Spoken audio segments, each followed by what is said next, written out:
My dead husband got a girlfriend. Let's talk about it. So just a little something about me and him, right? So we from New Orleans, right? And he decided to join the military in 2018. We got married August 2019, and my husband died December 2020. So in October 2020, we decided to go back home to go see family and stuff. He told me that his people wanted to talk to him. By his people, his daddy and his stepmama.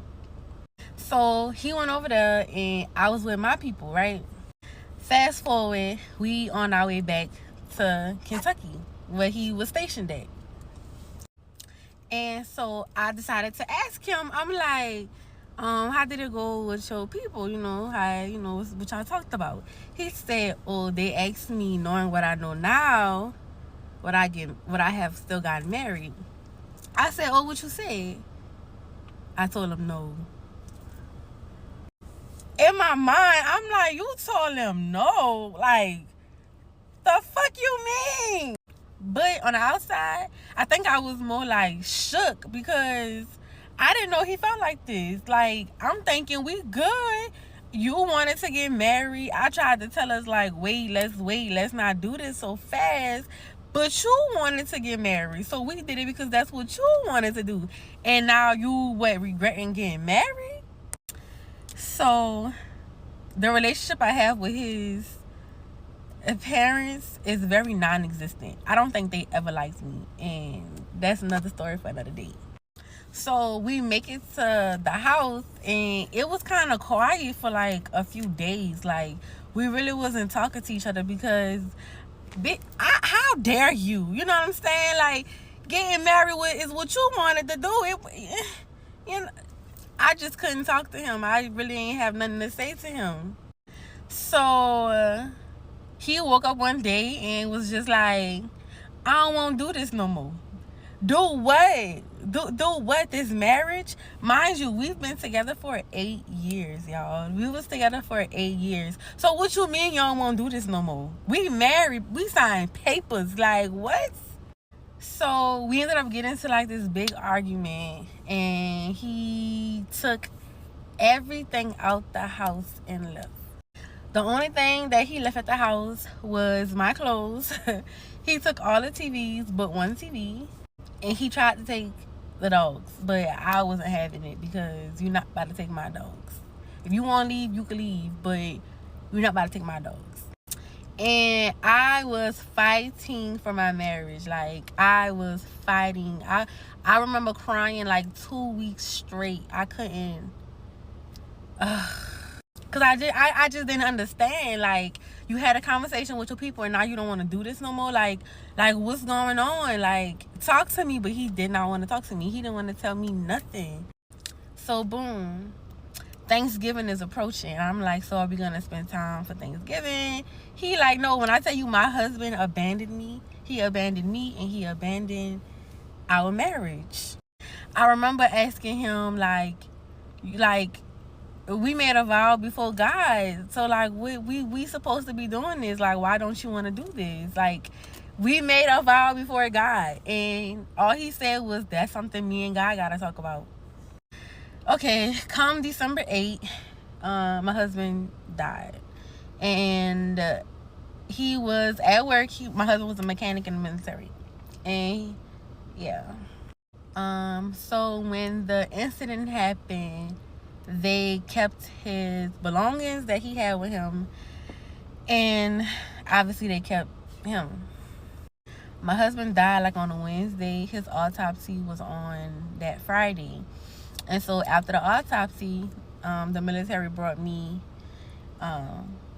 everything that was on his body. So like his car keys, his ID, his phone, all that. So I turned the phone on. I charged the phone, turned it on. He changed the password, so I couldn't even get in the phone. But there was this number that was calling and texting him like crazy. So I decided to call the number off my phone. And child, she answered the phone. She answered the phone. So I'm like, hello. She said hello. I'm like, do you know Gary? She was like, yeah. I said, what he is to you? She said, his girlfriend. Okay, part two. I ain't gonna have y'all waiting on the story. I hate when motherfuckers be having me waiting on the story time. So I ain't gonna have y'all waiting. So yeah, she said I'm his girlfriend. I said, how long y'all been together? She said 2 months. So in my mind, I'm like, oh, 2 months ago was October. October, that's when he decided to have a conversation with his people. Oh, so that's when you probably wanted it, what you probably met this chick on a dating site. And I say dating site because he never left my side. Where he go, I go. Where I go, he went. Unless he went to work. I was, work or PT. Other than that, we're together. So that means he was on dating sites. And the thing that got me was the fact that if somebody called, he'd be like, babe, answer that for me. Or babe, who texted me? Or babe, I had no clue. Y'all, I had no fucking clue. So I said, okay, um, he was married? She was like, yeah, he told me. I said, oh, he told you. She was like, yeah, he told me that you live in California. I said, no, I don't live in California. I live in a house that me and him have together. That's where I live. I'm in Kentucky. And so she was like, oh, I'm a woman first. I would never. So I let her go on about the spill. But me, I feel like if you was a woman first, you wouldn't dare mess with a married man. I don't care if he told you that he getting divorced tomorrow. Okay, when you sign them papers, you let me know. Like, I don't want to hear about you being a woman because bitch, as a woman, you know how it feels, right? To be cheated on, right? You may not know how it feels to be married. I don't know your situation, whether you was married or not. You probably don't know how it feels to be married. But you know how it feels to get cheated on, right? So if you was a woman first, why would you mess with a married man? He told you he was married. Niggas lie all the time. Like, so after she went on her little spill about how she a woman first and she would never and blah, blah, blah, blah, blah. Bullshit to me. I was like, so did y'all kiss? She was like, no. Did y'all have sex? She was like, no. I don't believe her. So I told her, I said, well, I just want to let you know that your boyfriend is dead. And she was just like, I'm so sorry for your loss. I am so sorry for your loss. When did this happen? I said Wednesday. Are you sure? I'm his fucking wife. Why the fuck wouldn't I be sure? What? But I kept my composure with this lady because one, I just wasn't in the right mind. That's one. Number two, I have a right to be upset with you because you knew he was married. You know what I'm saying? But she don't owe me no loyalty. My issue is with him, right? Is with him. So, you know what I did? After I talked to her, I got off the phone with her and I decided to call his people. I called his people. And I wanted to know if you knew that your son was cheating on me. You know what the fuck his stepmama told me? This lady gonna tell me I'ma bury my son with dignity. That's not what I called you for. I don't care if you bury your son with dignity. I don't care if you don't bury. I don't give a fuck. What I want to know is, did you know that he was cheating on me? She refused to answer that question, so it leads me to believe that she knew what the fuck was going on. That's why. So on my side of the family, it ain't nothing like that, right? It's nothing like that. If you wrong, you wrong. If you right, you right.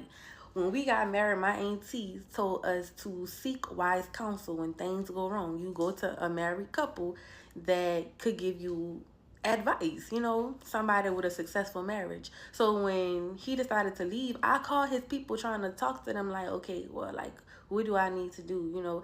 They didn't want to talk to me. His daddy told me, you need to talk to him. I'm like, but he doesn't want to talk to me. So I'm just like, you're the closest thing to him. So I'm just asking, like, I'm just trying to seek wise counsel.